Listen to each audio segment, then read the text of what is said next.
Hello बच्चों, जैसा कि आप लोगों को पता है इस बार जो 12th के एग्जाम होने वाले हैं वो दो टर्म्स में होने वाले हैं। फर्स्ट टर्म में प्योरली एमसीक्यूज पूछे जाएंगे, इसलिए हम एमसीक्यू के सारे चैप्टर्स की प्रैक्टिस कर रहे हैं। सबसे फर्स्ट चैप्टर जो है हमारा वो है electric charge and electric field. जो सीबीएसई का पैटर्न होगा उसमें एमसीक्यूज आएंगे, बट उसमें नेगेटिव मार्किंग नहीं रहेगी। तो हमने भी उसी पैटर्न पे इस पेपर को बनाया है, इसमें नेगेटिव मार्किंग नहीं होगी। एमसीक्यूज मतलब मल्टीपल चॉइस क्वेश्चन होंगे, जिसमें 4 चॉइसेस आपको दी जाएगी और उसमें से एक करेक्ट चॉइस या 2 करेक्ट चॉइस हो सकती है। सबसे पहला क्वेश्चन देखते हैं। The electric flux through the surface in figure 1.3, fourth one is largest, third is least, third is same but second is same as third but smaller than fourth and is the same for all the figures। तो यहाँ पर देखिए जितने भी figures दिए हैं आपको 1 2 3 4, इन सब में चार्जेस देखिए, इसमें भी प्लस क्यू है, इसमें भी प्लस क्यू है, यहाँ भी प्लस क्यू है और यहाँ भी प्लस क्यू है। पूछा हमसे क्या गया है, इलेक्ट्रिक फ्लक्स। तो इलेक्ट्रिक फ्लक्स का फॉर्मूला क्या होता है, phi E is equal to Q by epsilon naught. ये हमको गॉस थ्योरम से पता चलता है। तो यहाँ पर कहीं भी शेप और साइज, बॉडी का शेप और साइज डिफाइन नहीं है। मतलब जो फ्लक्स होता है वो बॉडी के शेप और साइज पर डिपेंड नहीं करता है।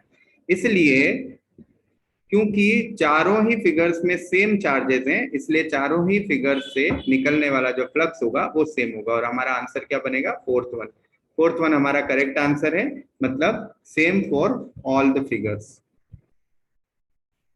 नेक्स्ट क्वेश्चन देखो।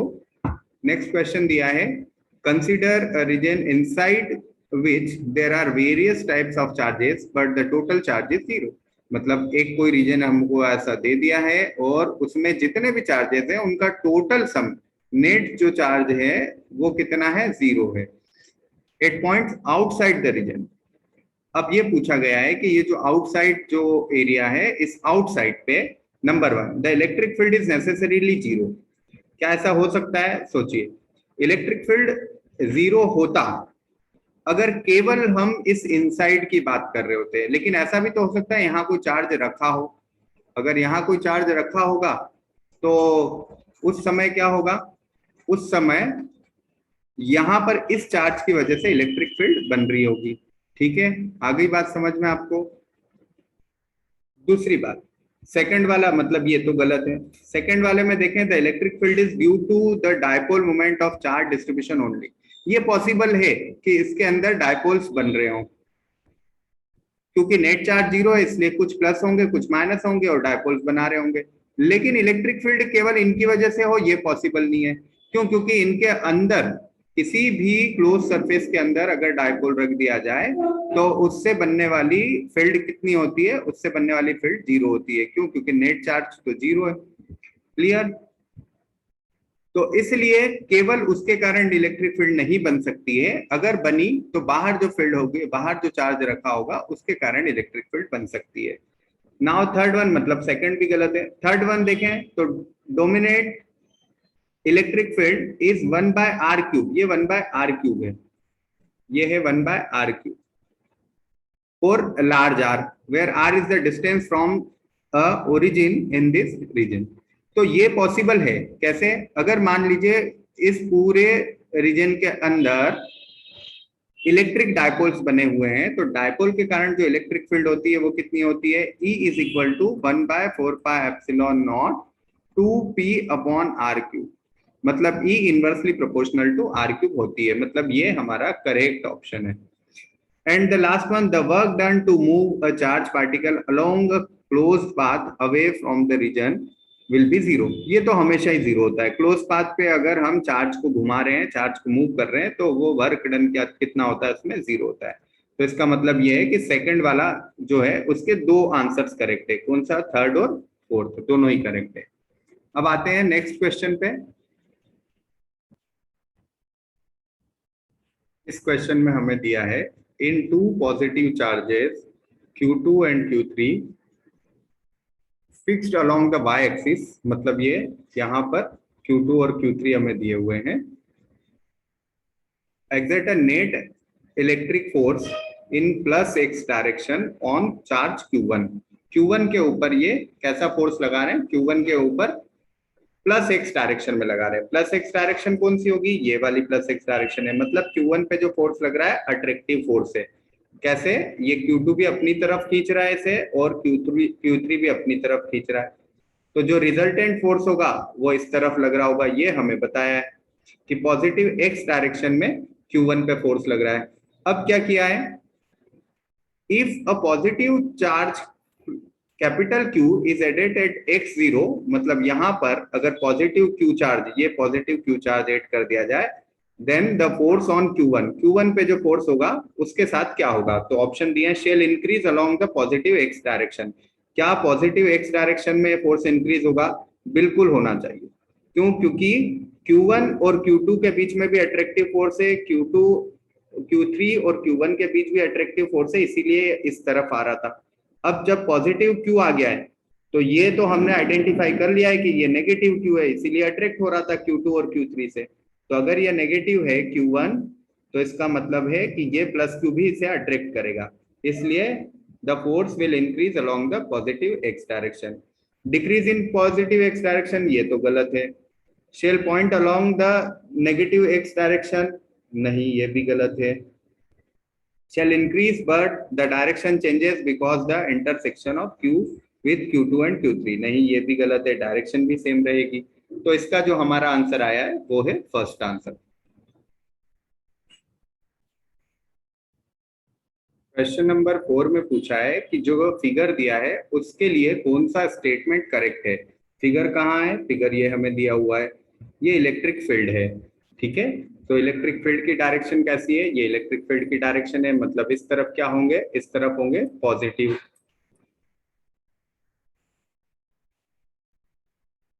और इस तरफ क्या होंगे, इस तरफ होंगे negative.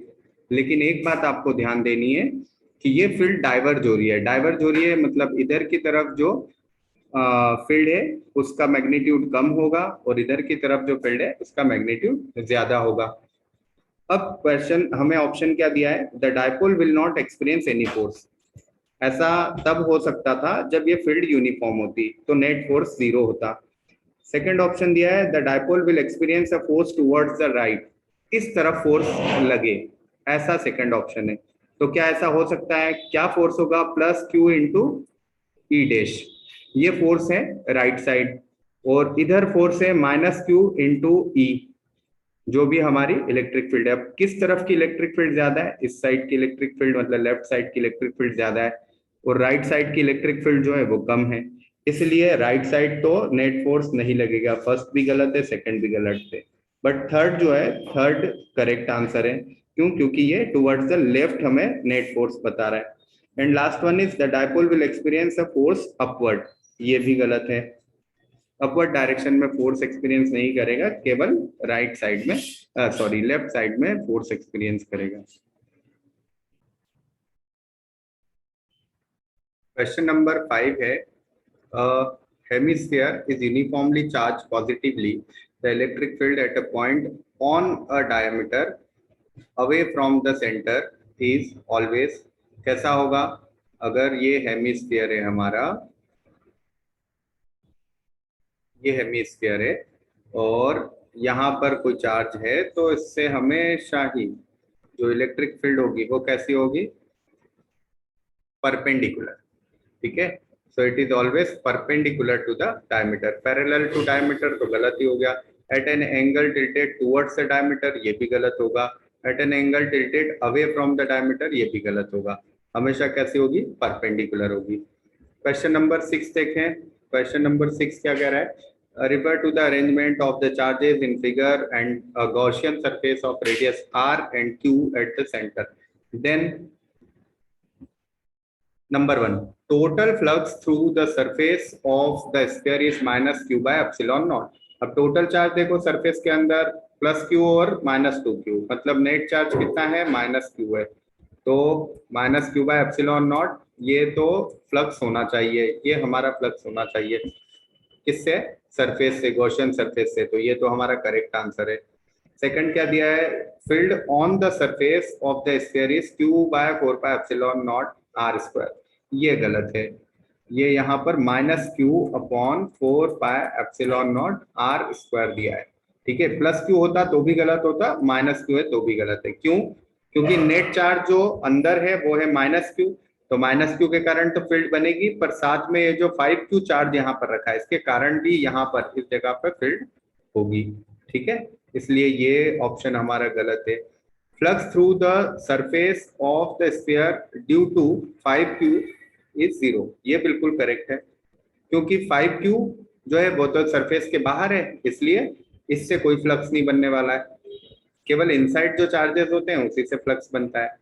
And the last one, field on the surface of the sphere due to -2q is same everywhere, ये भी गलत है। जैसा अभी सेकंड में हमने समझा है, जो मैंने सेकंड में एक्सप्लेन किया है बिल्कुल वैसा ही है, तो ये भी गलत होगा। -2q के कारण नहीं होगी, 5q और -q के कारण होगी जो भी फील्ड होगी। नेक्स्ट क्वेश्चन दिया है, a point charge +q is placed at a distance d from the isolated conducting plane.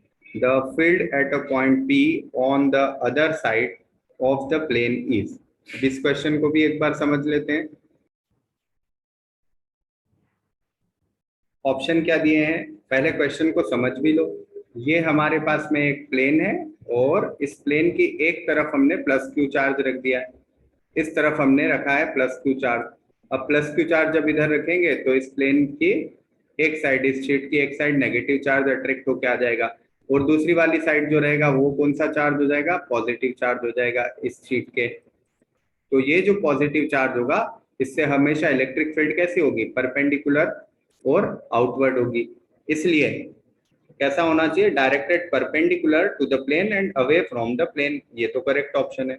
Directed perpendicular to the plane but towards the plane, ये गलत है, टुवर्ड्स नहीं हो सकता क्योंकि उधर पॉजिटिव चार्ज होंगे, तो अवे फ्रॉम द होगा। Directed radially away from the point charge, ये भी गलत है, वो स्फेरिकल के लिए होता है रेडियली। फोर्थ वन में भी रेडियली दिया है, वो भी स्फेरिकल के लिए होता है, इसलिए सेकंड थर्ड फोर्थ ये गलत होंगे। आगे के जो क्वेश्चंस हैं हमारे पास इसी चैप्टर के, वो हम नेक्स्ट वीडियो में करेंगे। यहाँ तक के कोई भी क्वेश्चन में अगर आपको डाउट है तो कमेंट कीजिए।